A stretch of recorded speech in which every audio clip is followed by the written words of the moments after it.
সাবেক পুলিশ মহাপরিদর্শক বেনজির আহমেদকে নিয়ে আলোচনা সমালোচনার মধ্যেই গণমাধ্যমে খবর আসে আসাদুজ্জামান মিয়াকে নিয়ে।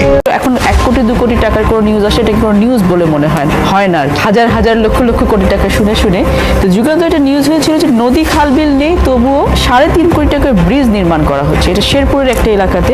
সাবেক ডিএমপি কমিশনার আসাদুজ্জামান মিয়ার বিরুদ্ধে ওঠা অভিযোগ নিয়ে তদন্তের আগে কোনো মন্তব্য করতে রাজি নন আওয়ামী লীগের সাধারণ সম্পাদক ওবায়দুল কাদের। ঈদের দিনও বিএনপি সরকারের বিরুদ্ধে অপপ্রচার ও মিথ্যাচার করতে ছাড়েনি বলে অভিযোগ আওয়ামী লীগ সাধারণ সম্পাদক এবং সড়ক পরিবহন ও সেতুমন্ত্রী ওবায়দুল কাদেরের। পুলিশের কোনো সদস্য আইন বহির্ভূত কাজ করলে তার বিরুদ্ধে ব্যবস্থা নেওয়া হয়েছে, তবে শতভাগ সফল হওয়া যায়নি। বিদায়ী সংবাদ সম্মেলনের কথা জানিয়েছেন ডিএমপি কমিশনার আসাদুজ্জামান মিয়া। ঢাকা মহানগর পুলিশ কমিশনার সাবেক মোহাম্মদ আসাদুজ্জামান মিয়া তার মুখোশ উন্মোচন করেছে জুলকারনাইন সায়ের সামি ভাই। বেনজিরের মতোই সাবেক ডিএমপি কমিশনার আসাদুজ্জামান মিয়া সপরিবারে দেশ ছেড়ে পালিয়ে গেছেন। তার বিরুদ্ধে দুর্নীতি এবং বিপুল পরিমাণ অবৈধ সম্পদ অর্জনের রিপোর্ট মানবজমিনে প্রকাশিত হবার পরেই তিনি দেশ ছেড়ে পালিয়েছেন। আসাদুজ্জামান স্ত্রী সহ মার্কিন যুক্তরাষ্ট্রে পাড়ি জমিয়েছেন। খবর বেরিয়েছে এই আসাদুজ্জামানের অবৈধ সম্পদের পরিমাণ এত বেশি যে সাবেক আইজিপি বেনজিরও তার কাছে হার মেনেছেন।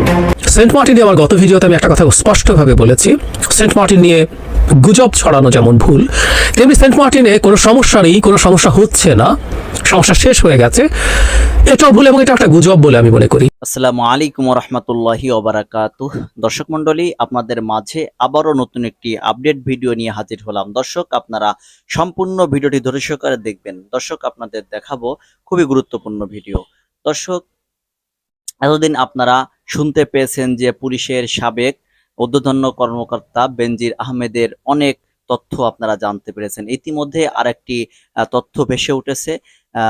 সাবেক পুলিশ কমিশনার আসাদুজ্জামান সাহেব মিয়া, তিনি আসলে বেনজির আহমেদের মতন তিনিও অনেক সম্পদের পাহাড় তৈরি করেছেন, তারও তথ্য ইতিমধ্যে বেরিয়ে এসেছে। আসলে পুলিশের এমন বড় বড় ঊর্ধ্বতন কর্মকর্তা তারা যদি এমন কাজ করেন, তাহলে তারা আইনের লোক হয়ে যদি তারা আইনের রক্ষক হয়ে যদি ভক্ষক হয়ে যান, তাহলে বিষয়টি কেমন হয়ে দাঁড়ায়। দর্শক মন্ডলী, অনেক গুরুত্বপূর্ণ ভিডিও আমাদের এই ভিডিও জুড়ে রয়েছে, আপনারা ভিডিওটুকু ধৈর্য সহকারে দেখবেন। দর্শক মন্ডলী, তাহলে আমরা সেই ভিডিওটুকু আমরা দেখে আসব যে আসাদুজ্জামান সাহেব তিনি আসলে কিভাবে সম্পদের পাহাড় গড়েছেন এবং তিনি কি করে বিদেশে উধাও হয়ে গেলেন। দর্শক, তাহলে চলেন আমরা সম্পূর্ণ ভিডিওটুকু ধৈর্য সহকারে দেখে আসি। তার আগে আপনাদের অনুরোধ করতে চাই, আপনারা যারা এখনো পর্যন্ত আমাদের চ্যানেলটি সাবস্ক্রাইব করেননি তারা অবশ্যই আমাদের চ্যানেলটি সাবস্ক্রাইব করবেন এবং পাশে থাকা বেল আইকনটি অন করে দেবেন, আমাদের ভিডিওটির জন্য সর্বপ্রথম আপনাদের কাছে পৌঁছে যায়। দর্শক মন্ডলী, এবং বেশি করে ভিডিওটি শেয়ার করবেন এবং আপনাদের মনের কথাগুলো আমাদের কমেন্ট বক্সে জানাবেন। তাহলে চলেন ভিডিওটি দেখে আসা যাক। বিরুদ্ধে অপপ্রচার ও মিথ্যাচার করতে ছাড়েনি বলে অভিযোগ আওয়ামী লীগ সাধারণ সম্পাদক এবং সড়ক পরিবহন ও সেতুমন্ত্রী ওবায়দুল কাদেরের। এছাড়া মিয়ানমার বিষয়ে দেশের সার্বভৌমত্ব কোথায় আঘাতপ্রাপ্ত হয়েছে তা দেখানোর জন্য বিএনপির প্রতি চ্যালেঞ্জ ছুড়ে দিয়েছেন তিনি। মঙ্গলবার রাজধানীর ধানমন্ডিতে দলের রাজনৈতিক কার্যালয়ে সংবাদ সম্মেলনে এমন মন্তব্য করেন আওয়ামী লীগ সাধারণ সম্পাদক। এ সময় তিনি বলেন, মূল্যস্ফীতির কিছু সমস্যা আছে, 10 ভাগ মূল্যস্ফীতি আছে, তা অস্বীকার করার উপায় নেই বলেও জানান তিনি। তবে সরকারের আন্তরিকতা ও চেষ্টায় প্রতিকূল পরিস্থিতি মোকাবেলা সম্ভব বলেও জানান তিনি। কাদের বলেন, ঈদের দিন আমি কিন্তু কোনো কটাক্ষ করিনি, সব মিডিয়াতে শুভেচ্ছা জানিয়েছি। এমন একটি পবিত্র দিনে আমরা কাঁদা ছুড়াছুড়ি করি, এটা নিশ্চয়ই জনগণ চায় না। এছাড়া মিয়ানমার প্রসঙ্গে এ সময় বিএনপি মহাসচিব মির্জা ফখরুল ইসলাম আলমগীরকে চ্যালেঞ্জ করেন আওয়ামী লীগ সাধারণ সম্পাদক। সার্বভৌমত্ব কোথায় আঘাতপ্রাপ্ত হয়েছে তা দেখাতে বলেন। তিনি বলেন, সেন্ট মার্টিন থেকে জাহাজ সরে গেছে, যারা অনুপ্রবেশ করেছিল তাদের মিয়ানমার ফিরিয়ে নিয়েছে। তিনি আরো বলেন, আরাকান বিদ্রোহীদের একটি গুলি সেন্ট মার্টিনের দিকে এসেছিল। আরাকান বিদ্রোহীরা তো সে দেশের সরকারের বিরুদ্ধে, তারা তাদের সরকারের বিরুদ্ধে লড়ছে। কাজেই মিয়ানমারের সরকারের বাংলাদেশের সার্বভৌমত্ব লঙ্ঘনের কোনো ঘটনা ঘটেনি। তিনি আরো বলেন, বাংলাদেশ কাউকে আক্রমণ করবে না, তবে আক্রান্ত হলে জবাব দেওয়া হবে, হুঁশিয়ারি দেন ওবায়দুল কাদের। বেনজিরের মতোই সাবেক ডিএমপি কমিশনার আসাদুজ্জামান মিয়া সপরিবারে দেশ ছেড়ে পালিয়ে গেছেন। তার বিরুদ্ধে দুর্নীতি এবং বিপুল পরিমাণ অবৈধ সম্পদ অর্জনের রিপোর্ট মানবজমিনে প্রকাশিত হবার পরেই তিনি দেশ ছেড়ে পালিয়ে যান। কিন্তু সরকারের কাছে স্বাভাবিকভাবেই বেনজিরের মতোই তার ব্যাপারে কোনো তথ্য নাই এবং সরকার এখন পর্যন্ত এই ব্যাপারে কোনো উদ্যোগ গ্রহণ করেনি। সরকারের পক্ষ থেকে বলা হচ্ছে দুর্নীতি দমন কমিশনকে স্বাধীনতা দেওয়া হয়েছে, তারা এই ব্যাপারে তদন্ত করবে এবং তারপর তিনি যদি দোষী প্রমাণিত হন, যদি দুর্নীতি দমন কমিশন চায় তাহলে মামলা করতে পারে। এই স্বাধীনতাও দুর্নীতি দমন কমিশনকে দেওয়া হয়েছে। এই কথার মধ্য দিয়েই দুর্নীতি দমন কমিশনের উপরে সরকার প্রকৃতপক্ষে তার কর্তৃত্বটা দেখাচ্ছে। সরকার দুর্নীতি দমন কমিশনকে স্বাধীনতা দেবার কে, এবং দুর্নীতি দমন কমিশন যদি কাউকে দোষী প্রমাণিত করতে পারে তারপর তারা মামলা করবে, এটাই তো স্বাভাবিক। সরকারি দলের সাধারণ সম্পাদক এবং সরকারের সেতুমন্ত্রী বলছেন আমরা স্বাধীনতা দিয়েছি দুর্নীতি দমন কমিশনকে, আমরা স্বাধীনতা দিয়েছি তাদেরকে মামলা করার। এর মধ্য দিয়েই সত্যিকার অর্থে দুর্নীতি দমন কমিশনের উপরে সরকারের কর্তৃত্ব পরিষ্কারভাবে প্রমাণিত হয়। গত কয়েকদিন আমার এই চ্যানেলে বেনজিরের আসল গডফাদারকে খুঁজে বের করবার জন্য 3টা ভিডিও করেছিলাম, এবং ভিডিওগুলোতে আমরা খুঁজে বের করার চেষ্টা করেছি বেনজিরকে দেশ থেকে পালিয়ে যেতে কে সহযোগিতা করলো, বেনজিরের বিরুদ্ধে দুর্নীতি দমন কমিশন যে তদন্ত করছে সেটাকে কে প্রভাবিত করবার চেষ্টা করছে, এবং এতদিন বেনজিরকে কে পৃষ্ঠপোষকতা দিয়েছে, কার ছত্রছায়ায় কার পৃষ্ঠপোষকতায় বেনজির এত বড় একটা দানব হয়ে উঠেছে, এভাবে দুর্নীতির মাধ্যমে বিপুল পরিমাণ অবৈধ সম্পদ অর্জন করেছে। সেই গডফাদারকে খুঁজে বের করবার চেষ্টা করেছিলাম। আসাদুজ্জামান মিয়ার দুর্নীতির তথ্য আমাদের সামনে আসবার পর স্বাভাবিকভাবেই আমরা এরকম আরেকটা চরিত্র দেখতে পারবো, কিংবা একই চরিত্র আবার আমাদের সামনে আসাদুজ্জামান মিয়ার গডফাদার হিসেবে আবির্ভূত হতে পারেন এমন ধারণা আমরা করছিলাম, এবং এবার আমরা দেখতে পাচ্ছি ভিন্ন আরেকটা চরিত্র আসাদুজ্জামান মিয়ার পক্ষে অবস্থান নিয়েছে। সেই জায়গাটা আমরা দেখব। তার আগে আমরা একটু দেখি দুর্নীতি দমন কমিশন কি বলছে আসাদুজ্জামান মিয়া সম্পর্কে। একটা রিপোর্ট পড়ি বাংলা ভিশনের। বিপুল সম্পদের খবর প্রকাশের পর দেশ ছাড়লেন সাবেক ডিএমপি কমিশনার। ঢাকা মেট্রোপলিটন পুলিশের সাবেক কমিশনার আসাদুজ্জামান মিয়া সস্ত্রীক দেশ ছেড়েছেন। গেল সপ্তাহে তারা আমেরিকায় গেছেন। ওই দেশেও তিনি বিভিন্ন সম্পত্তি গড়ে তুলেছেন, সেই সাথে বিনিয়োগ করেছেন বিভিন্ন খাতে। এছাড়া সেখানে তাদের ছোট ছেলে আসিফ মাহাদিন পড়াশোনাও করেন। সম্প্রতি আসাদুজ্জামান ও তার পরিবারের বিপুল পরিমাণ সম্পদের খবর প্রকাশ পায়। এরপরই দেশ জুড়ে শুরু হয় নানা আলোচনা সমালোচনা। দুর্নীতি দমন কমিশন ঈদুল আজহার ছুটি শেষে তার সম্পদের বিষয়ে অনুসন্ধান কার্যক্রম শুরু করতে পারে, এরই মধ্যে তিনি দেশ ছাড়লেন। এ বিষয়ে দুর্নীতি দমন কমিশনার জহুরুল হক গণমাধ্যমকে জানান, আসাদুজ্জামান মিয়ার সম্পদের তথ্য প্রকাশের খবর তার নজরে আসেনি।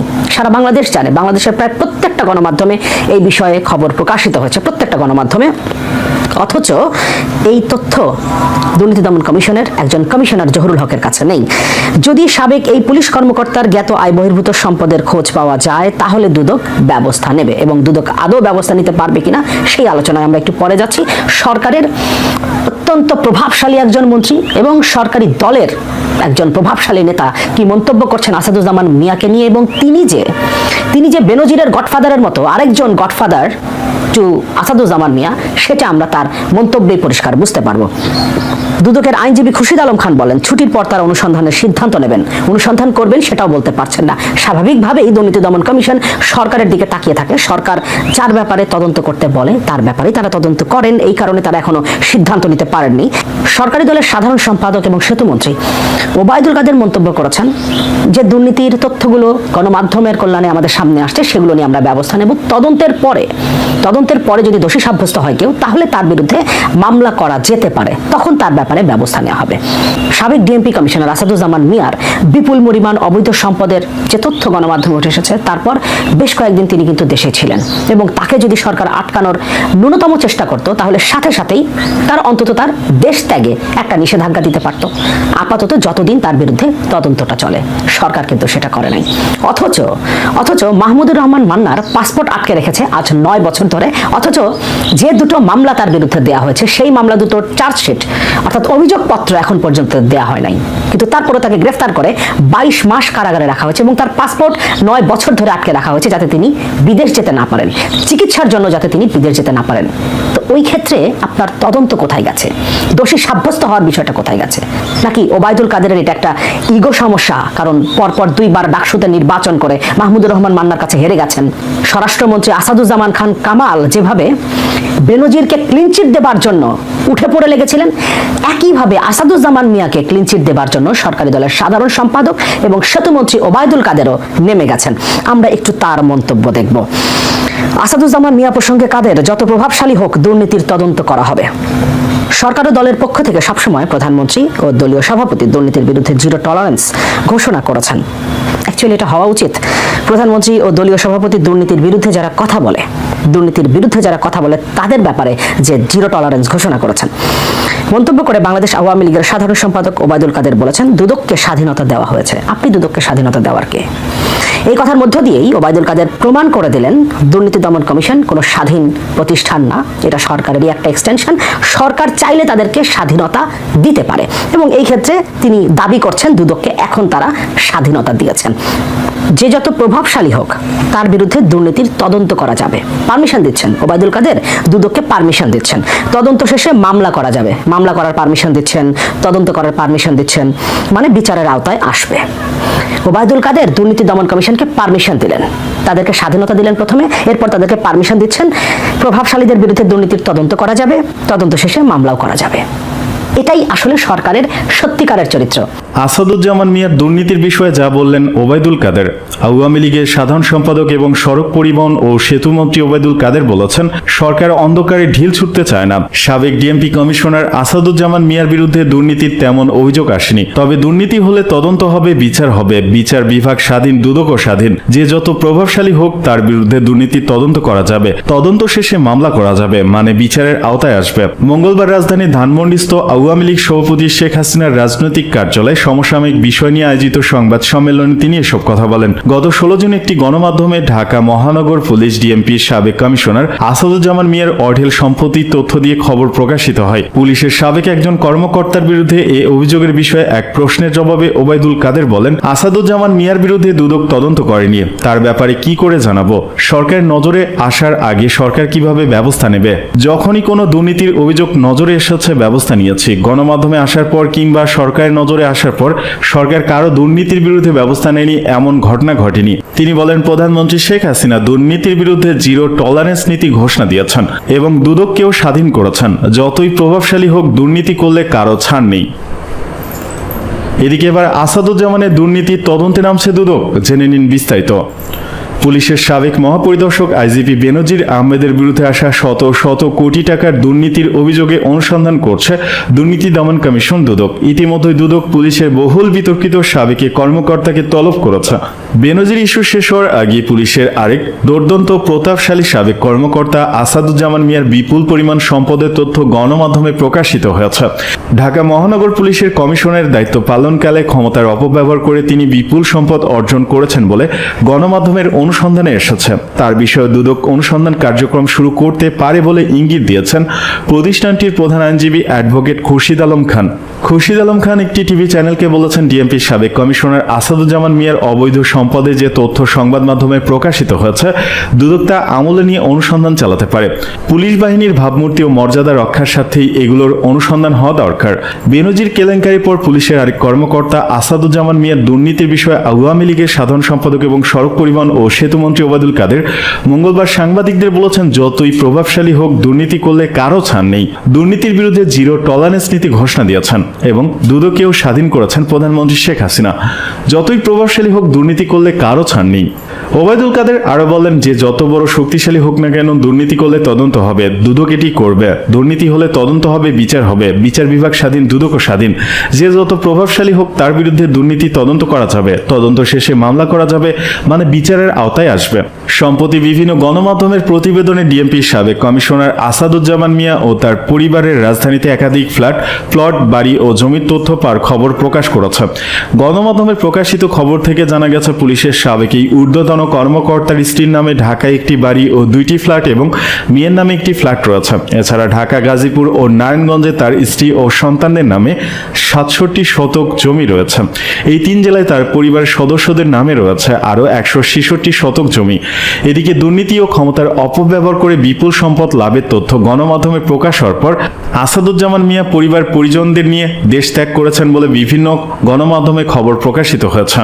এদিকে সরকারের গণবিরোধী নীতির কারণে গ্যাস, বিদ্যুৎ ও পানির দাম অস্বাভাবিক হারে বৃদ্ধি পেয়েছে, অভিযোগ রুহুল কবির রিজভির।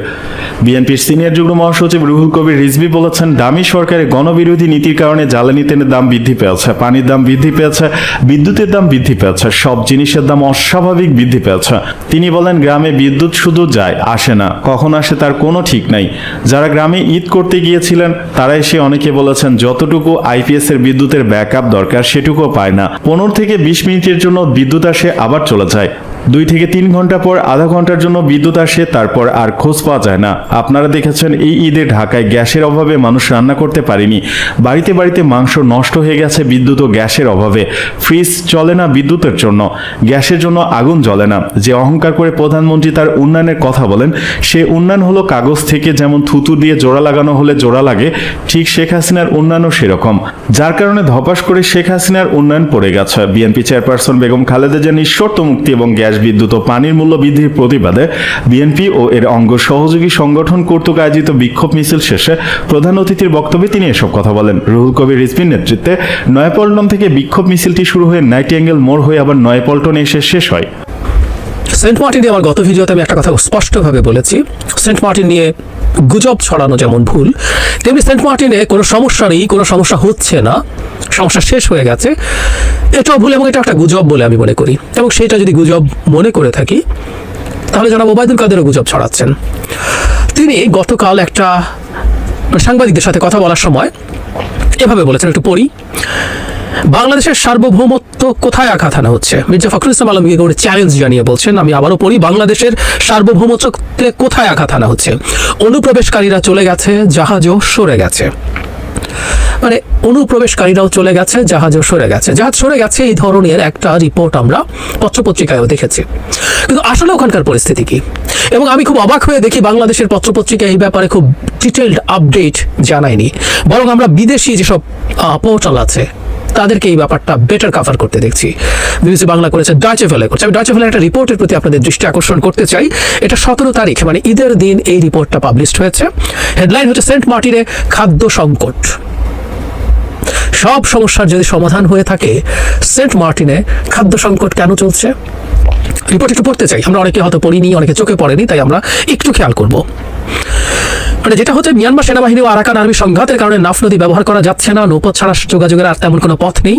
আরেকটি বিকল্প সেন্ট মার্টিন থেকে জাহাজ যোগে কক্সবাজারের সঙ্গে যোগাযোগ, এটা সময় সাপেক্ষ এবং শুধু জাহাজ দিয়ে সম্ভব। মানে দুই পক্ষের সংঘাতের কারণে আমি তাও আবার ঠিক মনে করি না বাংলাদেশের নৌযানকে টার্গেট করে কেউ না কেউ গুলি করছে। এটা ইদা মিয়ানমার সেনাবাহিনী অথবা আরাকান আর্মি। আমি আসবো এই জায়গায়, যদি মিয়ানমার সেনাবাহিনী নাও হয়ে থাকে, আরাকান আর্মিও হয়ে থাকে, তাহলে আমাদের কি করণীয় আছে? কিন্তু পরিস্থিতিটা আগে একটু বোঝার চেষ্টা করি। কক্সবাজারের জেলা প্রশাসক বলছেন, এখন সেন্ট মার্টিনের বাসিন্দারা চাইলে নাফ নদী ব্যবহার করে মূল ভূখণ্ডে যাতায়াত করতে পারেন। মানে প্রথম কথাটা হচ্ছে, মানুষের যদি এই পরিস্থিতি হয় তারা যাচ্ছেন না কেন? তাদের পরিস্থিতি কি? আমরা আসবো সে জায়গায়। কিছু তথ্য এখানে দেওয়া হচ্ছে। সেন্ট মার্টিন টেকনাফের একটি ইউনিয়ন, জনসংখ্যা 10,000-এর মতো। Saint Martin UP chairman Mujibur Rahman জানান, ইউপি চেয়ারম্যান বলছেন, এই 20 দিনে মাত্র একবার জেলা প্রশাসনের উদ্যোগে সেন্ট মার্টিনে খাদ্য সামগ্রী পাঠানো হয়েছে, আর সেটা ছিল জেলে এবং যারা সরকারের ভিজিএফ কার্ডধারী। ফলে এখানে খাদ্য সংকট প্রকট আকার ধারণ করেছে। তার মানে খেয়াল করি, সাধারণের জন্য কোনো রকম খাবার যায়নি গত 20 দিনে। 20 দিনে নৌযান চলাচল করতে পারেনি এবং 20 দিনে কোনো খাবার পাঠানো হয়নি, শুধুমাত্র জেলে, কারণ মাছ ধরা বন্ধ আছে, তাদের জন্য সরকারের কিছু চাল এবং খাবার যায়, আর ভিজিএফ কার্ডধারীদের জন্য। তাহলে অন্যরা কি করবে? তিনি বলছেন, সেন্ট মার্টিনের কিছু মানুষ জেলে, আর অধিকাংশই কৃষক। চাহিদার 20% খাদ্য এখানে উৎপাদন হয় না। জেলেদের মাছ ধরা বন্ধ আছে পর্যটন। ফলে আয়ের উৎস যেমন বন্ধ, তেমনি বাইরে থেকে খাদ্য আনারও কোনো সুযোগ নেই। আর 3-4 দিনের মধ্যে যদি খাদ্য সরবরাহ করা না হয়, তাহলে অনেকেই অনাহারে থাকতে হবে, অনেককেই। ইউপি চেয়ারম্যান বলছেন, এই ইউপি চেয়ারম্যান খুবই সম্ভাবনা আছে আওয়ামী লীগের সেই দামি নির্বাচন দিয়ে আওয়ামী লীগেরই লোক, কিন্তু আওয়ামী লীগেরই লোক এই কথা বলছেন যে ওখানে খাবার নেই। তার মানে এই যে সংকট শেষ হয়ে গেছে বলে বলা হচ্ছে গত 4-5 দিন ধরে, আদতে তো তা হয়নি। 20 দিন ধরে ওখানে খাবারের সাপ্লাই নাই। আর আমি পাল্টা সরিয়ে রাখি, নাফ নদীর এই দিকটা দিয়ে যদি এতই সেফ হয়, সরকার তার উদ্যোগে এখানে ট্রলার দিয়ে খাবার পাঠাক। আর যদি সেটা সেফ না হয়, অল্টারনেটিভ যে পথ আছে সেই পথ দিয়ে জাহাজে কেন খাবার পাঠানো হচ্ছে না? আরেকটু পড়ি। আমাদের খোঁজ কেউ নিচ্ছে না, না জনপ্রতিনিধি, না জনপ্রশাসন। একবার মাত্র, তার আগে একটু বলতে হবে একজন বাসিন্দা কি বলছেন সেটা বলি। আমাদের এখানে ঈদ নাই, আতঙ্কে এবং খাদ্য সংকটে আমাদের দিন কাটছে। দ্বীপের মানুষের হাতে কোনো কাজ নেই, নৌ চলাচল বন্ধ থাকায় তারা কাজের জন্য কোথাও যেতে পারছে না। দোকানে যে চাল, তেল, ডাল পাওয়া যাচ্ছে তার দাম অনেক। শাকসবজি শেষ হয়ে গেছে। চলাচল শুরু না হলে সামনের দিন আমরা কি খাবো তাই ভেবে পাচ্ছি না। আমাদের খোঁজ কেউ নিচ্ছেন না, না জনপ্রতিনিধি, না প্রশাসন। একবার মাত্র খাদ্য পাঠিয়ে তারা চুপচাপ আছেন। ওই খাদ্য কয়জনের হয়? আই রিপিট, এটা 17 তারিখের রিপোর্ট, ঈদের দিনের রিপোর্ট। ঈদের দিনে তথাকথিত জনপ্রতিনিধি, যিনি কাগজে কলমে ইউপি চেয়ারম্যান, ঠিক আছে আমরা ধরলাম তাকে জনপ্রতিনিধি, তিনি বলছেন খাবার যায়নি, খাবার পাচ্ছে না। সাধারণ জনগণ বলছেন পাচ্ছে না। তাহলে কিভাবে আমরা বলছি সংকট শেষ হয়ে গেছে? কিভাবে বলছি আমাদের সার্বভৌমত্বের উপর আঘাত নেই? টেকটফ স্পিডবোট মালিক সমিতির সাবেক সাধারণ সম্পাদক সৈয়দ আলম বলেন, গত 2 দিন ধরে আমরা গোলাগুলির শব্দ পাচ্ছি না, তবে দূরে মিয়ানমারের সমুদ্র সীমা তাদের যুদ্ধজাহাজ এখনো অবস্থান করছে। তার মানে যুদ্ধজাহাজটা সরে চলে গেছে তা না, চলে গেছে বলার পর নৌযান মালিক সমিতি থেকে বলা হচ্ছে এটা তার মানে আসলে তার সীমাতেই আছে, আগেও সীমাতেই ছিল, একটু দূরে গেছে। আর বাংলাদেশের নৌসীমা, নৌবাহিনী ও কোস্টগার্ডের 2টি জাহাজ টহল দিচ্ছে, আমরা এটাকে ওয়েলকাম করি। আমি প্রথম যে ভিডিও করেছি সেখান থেকে একটা কথা বলেছিলাম যে শুধুমাত্র প্রতিবাদ, তীব্র প্রতিবাদ না, আপনার সামরিক শক্তি প্রদর্শন এটা ডেটোরেন্ট হিসাবে কাজ করে। সামরিক বাহিনী দিয়ে সবসময় যুদ্ধ করে না। আমি আছি, আমি প্রেজেন্ট আছি এবং আমি আমার সভারেন্টিস প্রোটেক্ট করার জন্য প্রস্তুত আছি সবসময়, এই মেসেজ দিতে হয়। সো এটা আর অনেক আগেই হওয়া দরকার ছিল বলে আমি মনে করি। কিন্তু তারপর আমাদের প্রশ্ন আছে, সেই প্রশ্নটায় আসবো। আমরা খুব কষ্টে আছি, এটা হচ্ছে মালিক সমিতির সাবেক সাধারণ সম্পাদক বলছেন। কেউ অসুস্থ হয়ে পড়লে দ্বীপের বাইরে নেওয়ার কোনো সুযোগ নেই। একটি নামমাত্র স্বাস্থ্যকেন্দ্র আছে যেখানে সাধারণ রোগেরও চিকিৎসা সম্ভব না, আর খাদ্য সামগ্রী দ্রুত ফুরিয়ে আনছে। আমাদের এখানে এখন দরকার নাফ নদীর চ্যানেলটি নিরাপদ ও উন্মুক্ত করে দেয়া, তা না হলে আমরা বিচ্ছিন্ন হয়েই থাকবো, কারণ সমুদ্র পথে জাহাজ দিয়ে কক্সবাজারে আমাদের যোগাযোগ সম্ভব নয়। যোগাযোগ বন্ধ থাকায় বোট চালক মাঝি মাল্লারাও বেকার হয়ে পড়েছেন।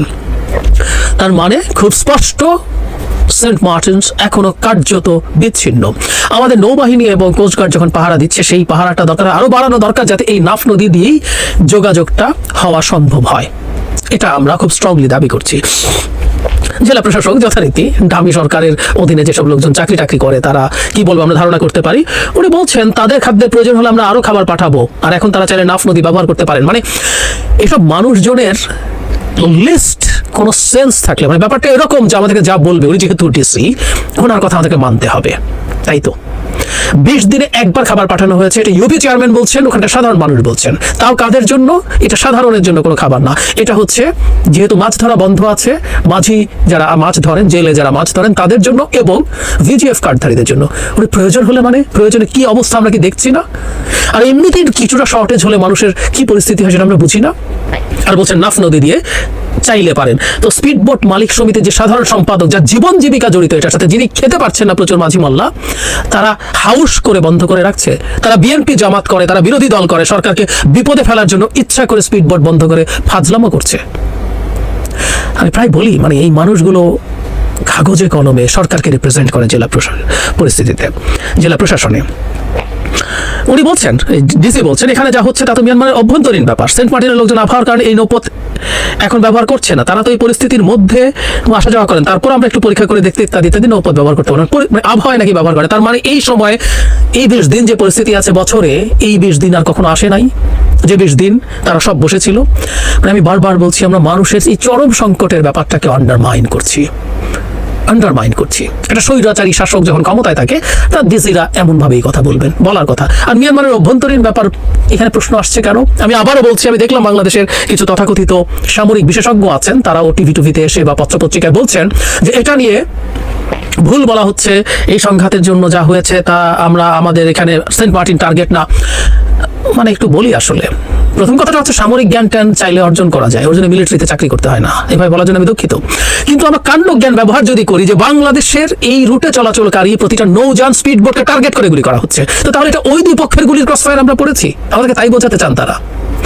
বাংলাদেশকে মেইনল্যান্ডের সাথে সেন্ট মার্টিনের যোগাযোগকে ডিসরাপ্ট করার চেষ্টা করা হচ্ছে, ইটস ফর শিওর। কেন করার চেষ্টা করছে? সেন্ট মার্টিন টার্গেট না, এই রিপোর্টেও আছে। অত্যন্ত বাজে কথা, স্ট্রংলি কন্ডেম দ্যাট। ওটার জন্য মেজর মিলিটারিতে চাকরি টাকরি করতে হয় না, সরি। কারণ যদি এটা হতো, যাচ্ছে কখনো ওখানে এমনিতেই গোলাগুলি চলছে, গোলাগুলি এসে পড়ছে, সেটা কথা। যখনই স্পিডবোট নিয়ে গেছে, যখনই নৌযান নিয়ে গেছে, অন্তত 4 বার গুলি করা হয়েছে এবং টার্গেট করে গুলি এসে পড়েছে। এরপর আমরা বলছি সেন্ট মার্টিন টার্গেট না, সরি। এখন প্রশ্ন সংকটটাকে কিভাবে, সেটা নিয়ে আরেকদিন হয়তো কথা বলা যাবে। একটা কথা হচ্ছে, যদি মিয়ানমার সরকার করে থাকে, যেহেতু নৌবাহিনীর জাহাজ ছিল এবং তারও কাছ থেকেই স্পিডবোট থেকে আরেক স্পিডবোটে গুলি করা হয়েছে, তখন সেন্ট মার্টিনসের বাসিন্দারাই বলেছেন এটা নিশ্চিতভাবেই সরকার। কারণ হচ্ছে সরকারের নৌবাহিনীর সামনে আরেকটা স্পিডবোট থেকে বাংলাদেশের স্পিডবোটে গুলি করতে পারার কোনো কারণ নেই। নৌবাহিনী যদি থেকে থাকে, ওটা তো আরাকান আর্মির নৌবাহিনী না, ওটা সরকারের নৌবাহিনী। তার পাশে বা কাছাকাছি দূরত্ব থেকে স্পিডবোট থেকে বাংলাদেশকে গুলি করা হয়। স্পিডবোট কি আরাকান আর্মির হওয়ার কোনো কারণ আছে? No way. এবং বাংলাদেশ যে জায়গাগুলোতে ক্রস করছিল, ওখানে ওদের শিপ, 3টা শিপ দাঁড়ানো ছিল। আরাকান আর্মি ওই শিপ থেকে, ল্যান্ড থেকে গুলি করছে। আমি জানি না গুলির ওই রেঞ্জও হওয়ার কথা কিনা। আর দ্বিতীয় কথা হচ্ছে আরাকান আর্মি যদি এটা করে থাকে, এই জায়গাটা খুব ইম্পর্টেন্ট। আপনি কেউ বলার চেষ্টা করছেন মিয়ানমার সরকার, আপনি তার সাথে কথা বলতে পারেন। আরাকান আর্মি তো একটা নন স্টেট অ্যাক্টর, তার সাথে কি করবেন? আচ্ছা, আমি পাল্টা প্রশ্ন করি, আরাকান আর্মি জায়গাগুলো দখল করে রাখলো এবং একটা পর্যায়ে বেশ বড় এরিয়া, রাখাইনের এখনো যে সব দখল করে ফেলেছে তারা, একটা বড় অংশ দখল করেছে, বেশ কিছু অংশ এখনো জান্তা বাহিনীর হাতে আছে। তো যদি আমাদের বর্ডারের এই অঞ্চলগুলো তারা দখল করে এবং ক্রমাগত আমাদের উপরে হামলা করতে থাকে, আমাদের সেন্ট মার্টিনসের সাথে যোগাযোগকে ডিসরাপ্ট করতে থাকে, বা আমরা ধরলাম যদি আরো বাড়িয়ে বলি, তারা যদি একটা সময় আমাদের এদিকে রোহিঙ্গা ক্যাম্প আছে সেদিক নিয়ে কোনো দৃষ্টি দেয়, ও নন স্টেট অ্যাক্টর বলে আমরা চুপ করে থাকবো? থাকা যায়? এই আলোচনা আরেকদিন করা যাবে যে নন স্টেট অ্যাক্টর হোক আর যাই হোক, আরাকান আর্মির সাথে, এটা অনেকেই বলছেন, গুরুত্বপূর্ণ সামরিক বিশেষজ্ঞ অনেকেই বলেছেন, আমিও মনে করি আপনার একটা ভেতরে ভেতরে হলেও আপনার এদের সাথেও যোগাযোগ আসলে করতে হবে। আপনি ফর্মালি করবেন না, ভেতরে ভেতরে করবেন। আসলে গল্পটা ওই জায়গায়, যখন মিয়ানমার নিয়ে সংকটটা বাড়ছিল তখন আলাপ করেছিলাম, আমি একটা আলাদা ভিডিও করেছিলাম যে ভারতের সাথে আরাকান আর্মির সমস্যা আছে, ঐতিহাসিক সমস্যা আছে, বিট্রেয়াল আছে, ভারতের উপর আরো খুব ক্ষিপ্ত আছে। সুতরাং ভারত বলেছে তুমি আরাকান আর্মির সাথে কোনো নেগোসিয়েশনে যেও না। এছাড়া ভারতের তার বর্ডারের সাথেও কুকি চিনদের ব্যাপারে এটা নিয়েও কথা বলেছি ডিটেইলড, সেই কারণে বাংলাদেশ চুপ আছে। তো যাই হোক, বটম লাইন হচ্ছে এই, মিয়ানমারের এই সেই ঘটনার কারণে আবারও বলছে কে করছে কি করছে ওই তর্ক এখন সরিয়ে রাখছি। বাংলাদেশের একটা ছোট দ্বীপ রাষ্ট্র, দ্বীপের এত সময় ধরে আপনারা সম্পূর্ণ ভিডিওটি ধৈর্য সহকারে দেখেছেন এবং সম্পূর্ণ বিষয়টুকু ভালোভাবে বুঝতে পেরেছেন যে এই পুলিশ কর্মকর্তা কিভাবে সম্পদের পাহাড় করেছেন। দর্শক মণ্ডলী, এবং আরো অনেক রাজনৈতিক বিষয়ও এই ভিডিওর ভিতরে আলোচনা ছিল, আপনারা সেই আলোচনাটুকু শুনেছেন এবং সম্পূর্ণ বিষয়টুকু ভালোভাবে বুঝতে পেরেছেন। তাহলে আজকের মতন ভিডিও এখানে শেষ করছি, আপনাদের সঙ্গে আবারও দেখা হবে নতুন কোনো ভিডিও নিয়ে। ততক্ষণ আপনারা সুস্থ থাকবেন, ভালো থাকবেন, আল্লাহ হাফেজ।